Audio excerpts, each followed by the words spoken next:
पहली बार ऐसे एक व्यवस्था इतनी बढ़िया जोरदार कर रखी है सरपंच साहब आपने। और जगह ये व्यवस्था रहती है साहब, एक बीच में रस्सी बांधी जाती है, महिलाएं इधर आदमी इधर, लेकिन यहाँ सारा कसर पसर चल रहा है। इसके लिए मैं बहुत बहुत बधाई देता हूँ साहब आपको। कितनी अच्छी व्यवस्था है, कितना अच्छा प्रशासन है साहब, प्रणाम करता हूँ। हाँ, मैं निवेदन करना चाहता हूँ, मातृशक्ति को बहुत बहुत प्रणाम करना चाहता हूँ साहब। महिलाओं को मैं ज्यादा इसलिए प्रणाम करता हूँ साहब, मैं महिलाओं को इसलिए प्रणाम करता हूँ, इनका काम बड़ा जोरदार है सरपंच साहब जी। और मैं चाहता हूँ कि सरपंच साहब एक बार मेरे सामने विराज जाए, क्योंकि देखो एक सरपंच जब मंच पे खड़ा होकर कविता पाठ करे और दूसरा सरपंच उनके सामने छाती पे मूंग दड़े, ये बहुत बढ़िया बात होती है। मैं निवेदन करता हूँ कि आप मेरे सामने विराजे। देखो एक सरपंच कविता पढ़े, दूसरा सरपंच बैठा रहे तो मेरे कलेजे के भी टक्कर लगा रहे यार, सरपंच साहब बैठे, अपनी जात का भी कोई आदमी बैठा हुआ है। मैं प्रणाम करता हूँ साहब माताओं बहनों को, मैं इसलिए प्रणाम करता हूँ कि इनकी महिमा बड़ी जोरदार है जी। पिछले दिनों में साहब एक कवि सम्मेलन में गए सरपंच साहब, कवि सम्मेलन के अंदर गए साहब, तो मैं रोडवेज बस में चढ़ गया। रोडवेज बस में जैसे ही चढ़े साहब तो थोड़ी देर रोडवेज बस चली, में उसमें भीड़ जा जाती, हम ड्राइवर साहब के पास में बैठ गए। आगे बैठे साहब 80 की स्पीड में बस जा रही है, थोड़ी देर 2-4 किलोमीटर ही बस चली होगी तो मैंने देखा यार एक काकी जी बच्चे को गोदी में उठाए सड़क के किनारे खड़े हैं। ड्राइवर साहब ने विचार किया यार बेचारी कहीं जा रही होगी, हाथ दे रही है बस के आगे। उन्होंने धड़ाक से बस रोकी साहब और उन काकी जी से पूछा कि बोलो काकी जी कहाँ जाना है। तो काकी जी ने कहा भैया जाना तो कहीं नहीं है, ये छोरा सुबह से रो रहा है, थोड़ा पोपड़ा बजा जाए के बस का। तो ये माताओं बहनों का काम है, मैं इसको प्रणाम करता हूँ साहब, मजाक की बात नहीं है राजेश। हाँ भाई साहब, मैं ये आलू में जो अगरबत्ती लग रही है इसकी कसम खा के कह रहा हूँ, मैं मजाक बिल्कुल नहीं कर रहा हूँ साहब, कसम। हाँ मजाक बिल्कुल नहीं है। मैं निवेदन करना चाहता हूँ, हमारे गांव के अंदर तो साहब दोनों पति पत्नी में झगड़ा हो गया राजेश, बिल्कुल हो गया होगा। और ऐसा झगड़ा हुआ साहब, जो पत्नी ने कही कि मैं तो जा रही हूँ तुम्हारे माथे मरने, मैं तुम्हारे माथे मरने जा रही। अच्छा पत्नी का काम बड़ा जोरदार है कि पत्नी जब गुस्से से सामने आवे तो समझ लो कि धरती फटने वाली है। पत्नी जब गुस्से से सामने आवे तो समझ लो धरती फटने वाली है, और पत्नी हंस के सामने आवे तो समझ लो जेब कटने वाली है। अरे बाबा, तो नहीं सारी चीजें नहीं है राजेश। मैं ये निवेदन कर रहा हूँ साहब, दोनों पति पत्नी में झगड़ा हो गया और ऐसा झगड़ा होगा मैं तो जा रही हूँ तुम्हारे माथे मरने। और जैसे मरने के लिए साहब उसको कमरे के अंदर गई और पूरा मेकअप किया, लाली लिपस्टिक क्रीम पाउडर लगाया साहब, और वो घर के बाहर आई और फिर कहा उसने साहब कि मैं जा रही हूँ तुम्हारे माथे मरने। उनके मरने तो जा रही है बात मेरे समझ में आ गई, लेकिन एक बात बता तूने ये मेकअप क्यों किया। तो उसने कहा सुबह अखबार में फोटो भी तो आएगा। तो ये को प्रणाम करता हूँ साहब, नहीं मजाक की बात नहीं है राजेश, मैं आलू की कसम खा के कह रहा हूँ, उसकी अगरबत्ती वाले की मजाक की बिल्कुल बात नहीं है। मेरी घरवाली अभी पिछले दिनों प्रधान साहब, पिछले दिनों मेरी पत्नी ने मेरे से पूछा कि ये समाचार आ रहे, खबर आ रही है चंद्रयान वाला मामला क्या है। मैंने कहा यार चंद्रयान वाला मामला ऐसा कोई खास नहीं है, ये अपने धरती से अपने देश का एक चंद्रयान जा रहा है, वहाँ जाके जीवन की खोज करेगा, फिर अपन पृथ्वी के लोग वहाँ जाके बसेंगे, वहाँ जीवन बसाएंगे। तो उसने कहा क्यों जी, सारे लोग वहाँ चल जाएंगे तो फिर अपन करवा चौथ का व्रत कैसे रहेंगे कि फिर यह धरती पर। इतनी इंटेलिजेंट होती है महिलाएं। मैं इनको प्रणाम करता हूँ साहब। छोटे छोटे बच्चे भी यहाँ कवि सम्मेलन का आनंद ले रहे हैं, और ये लगता है कि चंद्रयान यहाँ से रवाना किया था इन्होंने, पूरा जुगाड़ हमारी छाती में लाके लगा दिया तुमने यार। मैं प्रणाम करता हूँ केजरीवाल की पार्टी को क्या तुम यार है। थोड़ी देर बहुत अच्छा है कार्यक्रम और अच्छा माइक के साथ। तू कह रहा था कि ये माइक वही माइक है राजेश जैसे आसाराम बापू प्रवचन दिया करते थे। मैं इनको माइक वाले भाई साहब को भी प्रणाम करता हूँ। बच्चों की बात बता रहा था मैं, बच्चे इतने इंटेलिजेंट होते साहब हमारे गांव के अंदर। तो प्रधान साहब एक बच्चा चाकू लेके चल गया, चाकू लेके चल गया तो मार साहब ने कहा कि अरे बेवकूफ यह स्कूल में चाकू लेके क्यों घूमता है। तो चोरों ने कहा मार साहब गरीब आदमी है, बंदूकें कहाँ से लाओगे। इतने इंटेलिजेंट बच्चे साहब, नहीं मजाक नहीं कर रहा हूँ राजेश, तो हकीकत की बात बता रहा हूँ साहब। एक छोरा 10-12 दिन से स्कूल नहीं जा रहा भाई साहब, 10-12 दिन हो गए स्कूल ही नहीं जा रहा जी। उसके दादाजी ने पूछा कि अरे यार तू 10-12 दिन हो गए तू स्कूल नहीं जा रहा, बात क्या है। वो मैं तो ऐसे ही नहीं जा रहा हूँ। यार कोई बात तो होगी कि नहीं मैं तो ऐसे ही नहीं जा रहा हूँ। वो साहब नहीं माना, ऐसे बातें चल रही थी। मैं मैडम आ गई साहब उनके घर की, स्कूल की घर पे, और मैडम जैसे आई तो उसके दादाजी ने कहा छोरा छुप जा, मैडम आ गई है मारेगी डांटेगी। तो छोरे ने कहा दादाजी आप छुप जाओ। तो क्यों, तो मैंने मैडम से कह रखा मेरे दादाजी मर गए जो मैं 10-12 दिन नहीं आऊंगा स्कूल। अरे क्या बच्चे हैं भाई, वाह वाह वाह। इतने इंटेलिजेंट बच्चे होते हैं यार भाई राजेश, मजाक की बात नहीं है। ये राजेंद्र जी भाई साहब एक दिन मेरे से बताने लगे कि यार मैंने एक दिन विज्ञान पढ़ाया, तो इन्होंने एक बच्चे को खड़ा किया था। बच्चे को खड़ा करते इन्होंने पूछा कि बता पानी का सूत्र क्या है। विज्ञान पढ़ा रहे थे ये, कि बता पानी का सूत्र क्या है। उसने कहा कि H2O PNX। अरे मार साहब ने कहा बेवकूफ ये पानी का सूत्र नहीं है। उन्होंने कहा मार साहब ये पानी का ही सूत्र है, लेकिन ये नाली के पानी का सूत्र है। इतना इंटेलिजेंट बच्चे, मैं इनको बहुत बहुत प्रणाम करता हूँ। सरपंच साहब चले गए। नहीं, मैं ईमानदारी से, प्रधान साहब आप भी हमारे जनप्रतिनिधियों का प्रतिनिधित्व करते हैं, मैं ईमानदारी से कह रहा हूँ साहब, भाई राजेश ने मेरा परिचय कराया कि मैं एक जगह से सरपंच हूँ और हमारी पंचायत को हमने हमारे जिले की पहली खुले में शौच मुक्त पंचायत बनाई साहब, और अभी तक हमने 6 अवार्ड प्राप्त किए हैं। नहीं, मजाक की बिल्कुल बात नहीं करता हूँ मैं, हकीकत बात है। और लेकिन ये स्वच्छ भारत मिशन का अवार्ड हमें क्यों मिला साहब, क्योंकि हम सुबह 4-5 बजे उठते थे और उठ करके लोग जो खुले में डिब्बा लेके जाते उनको हाथ जोड़ते, उनको रोकते, निवेदन करते भाई शौचालय बनाओ, खुले में मत जाओ। देश का प्रधानमंत्री कह रहा है यार खुले में डिब्बा लेके मत जाओ जी। तो लोगों ने मानवीय साहब शौचालय बनाए, लेकिन इस दौर में एक घटना घटी साहब। क्या घटना घटी जी? एक काका जी सुबह रेडियो हाथ में लेके, हाथ में डिब्बा, और खेत की तरफ से आ रहे। मैंने कहा काका जी कहाँ से? तो भैया यार हाथ मुंह धोने गए थे। मैंने कहा यार काका जी शौचालय बनाओ, खुले में मत जाओ यार जी। उन्होंने कहा यार सरपंच साहब बनाएंगे, लेकिन साहब उसी समय मेरे अंदर, मेरे डील में सरपंच की जगह वो हाथ से कभी आ गया साहब जी। मैंने उन काका जी से एक बात पूछी, मैंने कहा यार काका जी आज तो मजे आ गए होंगे आपके। उन्होंने कहा क्यों? मैंने कहा यार आज तो आपके मजे आ गए होंगे। कहा क्यों? मैंने कहा यार आपने डिब्बा लेके जैसे कार्यक्रम शुरू किया होगा, रेडियो में गाना आ गया होगा, मजे आ गए होंगे आज तो। उन्होंने कहा यार सरपंच साहब कोई मजा नहीं आया। मैंने कहा क्यों? कि इधर तो मैंने कार्यक्रम शुरू किया और रेडियो में राष्ट्रगान आ गया जो खड़े खड़े करना पड़ा। तो ऐसी घटनाएं हो जाती है, मजाक की बात नहीं है। सही बात बता रहा हूँ। अपने ये राजेंद्र जी भाई साहब वीर रस के कवि है साहब, और ऐसे वीर रस के कवि है। मैं निवेदन करना चाहता हूँ आदरणीय प्रधान साहब, अतिथि लोगों से कि इनको सुनने बिना नहीं जाएंगे आप, क्योंकि बहुत देश के बहुत बड़े ओजस्वी कवि है। और ऐसे कवि है साहब, ऐसे कवि है कि जब कविता सुनाते तो रोंगटे खड़े हो जाते हैं। मजाक नहीं कर रहा हूँ। पिछले दिनों में अजमेर में कवि सम्मेलन में गए, ऐसी कविता सुनाई भाई साहब कि सबके रोंगटे खड़े हो गए, और 2-3 दिन तक तो रोंगटे ही नहीं बैठे नीचे वहाँ, ऐसे बड़े रोंगटे खड़े हो गए। मैंने आज तक मेरी जिंदगी में कोई भी रस की कविता नहीं लिखी साहब। हाँ जी, नहीं मजाक की बात नहीं है राजेश, मैं आलू की कसम खा के कह रहा हूँ, मैं मजाक नहीं कर रहा हूँ बिल्कुल भी। क्या मैं सही ईमानदारी से बात बता रहा हूँ, मैंने मेरी जिंदगी में कोई कविता वीरस की नहीं लिखी साहब। एक कविता लिखी थी मैंने, जैसे ही वीरस की कविता सुनाई एक भाई साहब को जोश आ गया। उसने कहा साहब हम भी सेना में भर्ती होने जाएंगे। मैंने कहा यार भैया ऐसे सेना में भर्ती नहीं होता है यार, सेना में भर्ती होने के लिए तो फिजिकली टेस्ट चाहिए, लिखित परीक्षाएं चाहिए। उन्होंने कहा नहीं साहब हम भर्ती होंगे, और वो नहीं माना साहब, चले गए।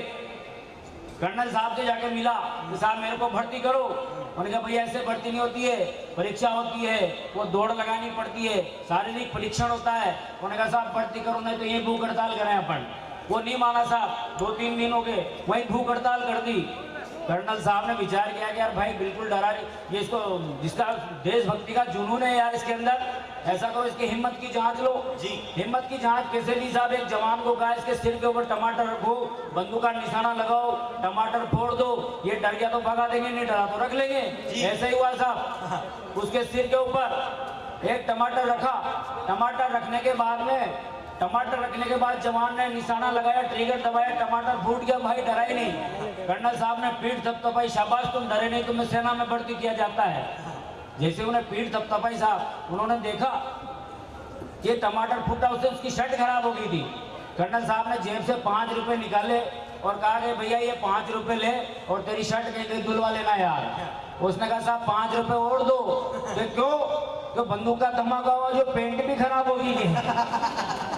तो एक सारी बातें हो जाती है साहब, नहीं मजाक की बात नहीं है। प्रधान साहब अपने अभी राजस्थान में, हमारे मध्य प्रदेश में चुनाव चले साहब, और चुनाव ऐसे चले कि साहब नेता घर घर जाकर के प्रचार कर रहे हैं। कोई अपना कमल का फूल का ध्यान रखने की कह रहे हैं। कोई कह रहा साहब हमारे कमल का फूल का ध्यान रखना, कोई कह रहा मेरा हाथ का पंजे का ध्यान रखना, कोई कह रहा गैस के सिलेंडर का ध्यान रखना, कोई हाथी का ध्यान रखना, कोई साइकिल का ध्यान रखना। चुनाव चिन्ह बता रहे जी। एक नेताजी जिनका चुनाव चिन्ह साइकिल, वो साहब गाँव के अंदर पहुंच के बूढ़ी माँ साहब बैठी चबूतरी पे, जाके माँ साहब से कहा माँ साहब हमारे साइकिल का ध्यान रखना के। तो माँ साहब ने कहा भैया मुझे तो दिखता का मैं ताला मार जाए तो किसके। तो ऐसी घटनाएं हो जाती है। अरे वाह वाह वाह। चुनाव भी बहुत टेढ़ी खीर है साहब। जी। अभी नेताओं ने कहा कि साहब अब की बार हमारी सरकार बनाना विकास होगा, अब की बार हमारी सरकार बनाना विकास होगा। एक नेताजी गांव के अंदर गए, काकी जी गोबर डाल के जा रहे साहब बाड़े में से, कि काकी जी अब की बार हमारी सरकार बनाना विकास होगा के। तो काकी जी ने कहा भैया तुम तो ऐसे झूठ बोलते हो यार, पिछली बार भी कहा था विकास होगा हमारे तो ये पिंकी हुई के।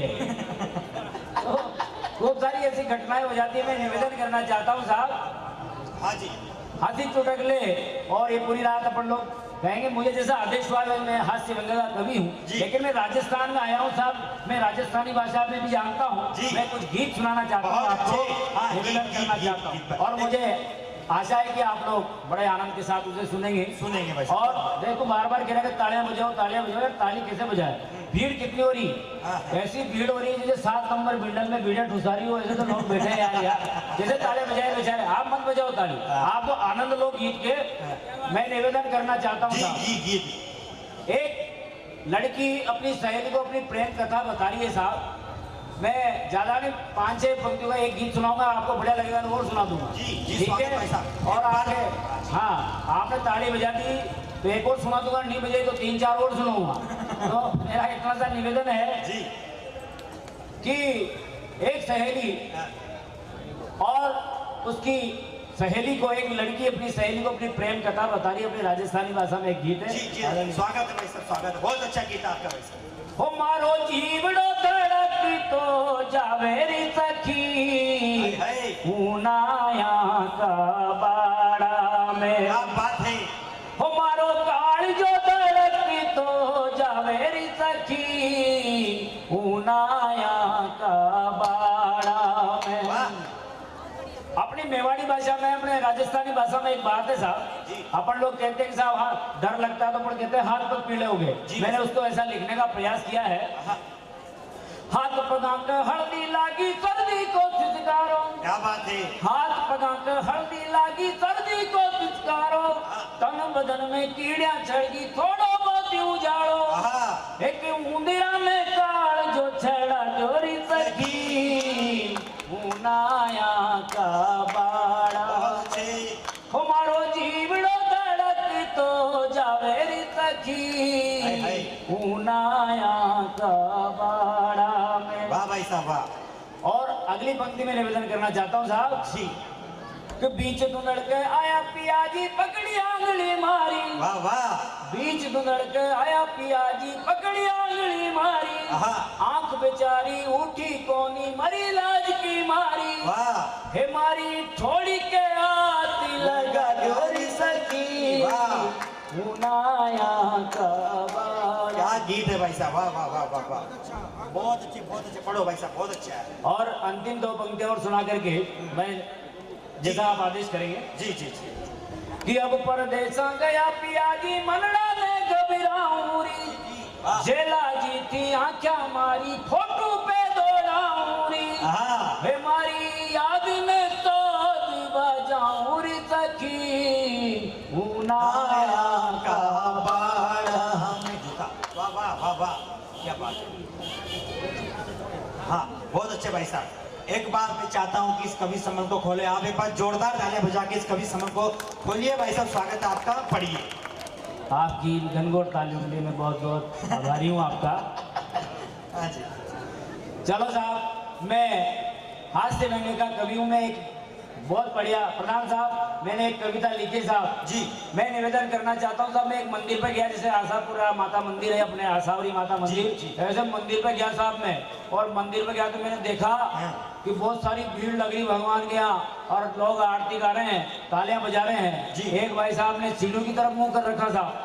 मैंने उनसे पूछा, मैंने कहा यार भाई साहब आपने सीढ़ियों की तरफ मुंह कर रखा है, भगवान की आरती उधर हो रही है। उन्होंने कहा यार भाई साहब कल जान को जूते ले गया मेरे यहाँ से यार। मैंने कहा यार जूता कोई भगवान से बड़ा थोड़ी है यार जी। उसने कहा जूते भगवान से बड़े तो नहीं है लेकिन जूते अपने आप में कम भी नहीं है साहब। हाँ जी। तो उस भाई ने जो बात बताई साहब वहां से मैंने एक कविता लिखी आदरणीय जी जी, स्वागत स्वागत भाई साहब, स्वागत है। जूता, वाह। कि वहां जूते बनाने वाले आहा। कि वहां जूते बनाने वाले तेरे कर्म निराले, वाह। पैरों का ख्याल रखता है, कांटों से रक्षा करता है। आम जिंदगी या फौज में हो, वाह। लंगड़ा लूला भी जब मौज में हो तो हाथों में पहन के ही सरकता है, वाह। और बिना जूते के तो पट्टा वह भी फूंक फूंक के पे रखता है। क्या बात है, वाह वाह वाह। प्रधान साहब आप भी ताली वाली बजा दो। आप तो ऐसे सुन रहे हो जैसे सत्यनारायण भगवान की कथा सुन रहे हैं। मैं निवेदन करना चाहता हूँ साहब, प्रणाम करता हूँ आपकी उपस्थिति को। अच्छा, कोई नेता अगर कवि सम्मेलन में आगे विराजमान है तो साहब ये बहुत बड़ी बात होती है साहब, क्योंकि कवि सम्मेलन एक आईना होता है। हमारे बड़े कवि कहते हैं साहब कि कवि सम्मेलन के आगे अगर कोई नेता बैठा है तो वो पूरा ईमानदार है। अगर वो पूरा कवि सम्मेलन सुन के जावे तो ये इसका मतलब वो पूरा ईमानदार है। अगर आधे कवि सम्मेलन में उठ के चल जावे तो मैं आगे बात नहीं कहना चाहता हूँ आपसे। पूरे ही सुनेंगे आज तो। कि भारी जूते बनाने वाले तेरे कर्म निराले, पैरों का ख्याल रखता है, कांटों से रक्षा करता है। आम जिंदगी या फौज में हो, लंगड़ा लूला भी जब मौज में हो तो हाथों में पहन के ही सरकता है, और बिना जूते के तो पट्टा वो भी फूंक फूंक के पे रखता है। क्या बात। अरे लखानी पेश पैरागॉन, एक्शन बाटा जानता नहीं कौन। अरे बिगड़े हुए छोरे में, मिर्गी के दौरे में किसी को इधर उधर की बुरी हवा है तो जनाब जूता लाजवाब दवा है। क्या बात है, क्या उपाय है, वाह वाह वाह। अरे जूता और भी कई सारे काम आता है। हाँ। जब ये अपनी औकात पर आता है। हाँ। ये मजाक की बात नहीं है राजेश जी। अच्छा, अभी नवरात्रा में हमारे गांव में एक भाई साहब ने पूछ लिया मेरे से, हाँ। यार आप राष्ट्रीय कवि हो, पूरे देश भर में जाते हो, आप एक ऐसी चीज बताओ कि मेरे नवरात्रा के व्रत भी नहीं टूटे में खा लूं। मैंने कहा तू जूते खा ले यार। ये जूता और भी कई सारे काम आता है जब ये अपनी औकात पर आता है। अरे जूता जूता जूता जूता जूता जब अपनी रफ्तार पर दौड़ता है तो ये बुश और चिदम्बरम को भी नहीं छोड़ता। क्या बात है, वाह वाह वाह। दूर तक जूता जब अपनी रफ्तार पर दौड़ता है तो ये बुश और चिदम्बरम को भी नहीं छोड़ता है। अरे जूते पहन के क्रिकेट खेलो, कभी जूते तो पैसे लो। नेताओं की काली करतूते खाएंगे क्या, पहले जूते। वाह। अरे मोटर गाड़ी घर के ऊपर लटकाते हैं जी। अपनी संपत्ति को नजर से बचाते हैं। वाह। अपने यहाँ भी लटकाते होंगे ना। हाँ। लटकाते होंगे, यहाँ कोई अमेरिका थोड़ी है। मोटर गाड़ी घर के ऊपर लटकाते हैं, अपनी संपत्ति को नजर से बचाते हैं। अरे भाई साहब, अरे भाई साहब, अरे भाई साहब, मैं जूते का महिमा मंडन सिर्फ इसलिए करता हूँ, अरे राम का भक्त हूँ इसलिए राम की बात करता हूँ। मैंने कहा यार भाई तूने राम जी की तरफ तो मुँह ही नहीं कर रखा, लेकिन उसने जो बात बताई साहब, उसने जो बात बताई और मैंने अच्छा लिखने का प्रयास किया हो तो आप सबका आशीर्वाद चाहता हूँ। हाँ जी। आशीर्वाद का मतलब ये नहीं कि आप वहां से उठो और मेरे सिर पे हाथ घुमा जाओ। आप बैठे बैठे में ताली बजा देना। हाँ जी। यही आशीर्वाद है कि भाई साहब मैं जूते का महिमा मंडन सिर्फ इसलिए करता हूँ, अरे राम का भक्त हूँ इसलिए राम की बात करता हूँ, क्योंकि राम के उसी जूते को भरत जब अपने सर पे धरता है तो वही जूता 14 वर्ष तक राज क्या बात है, अरे वाह वाह वाह, क्या बात है। राम के उसी जूते को भरत जब अपने सर पे धरता है। जिंदाबाद जिंदाबाद, ये कविता हुई भाई, जोरदार तालियां बजाए कीजिए जी वैष्णव के लिए। कि राम के उसी जूते को भरत जब अपने सर पे धरता है तो वही जूता 14 वर्ष तक राज करता है, और जूते के राज के बाद ही राम राज करना निश्चित है। बहुत अच्छे।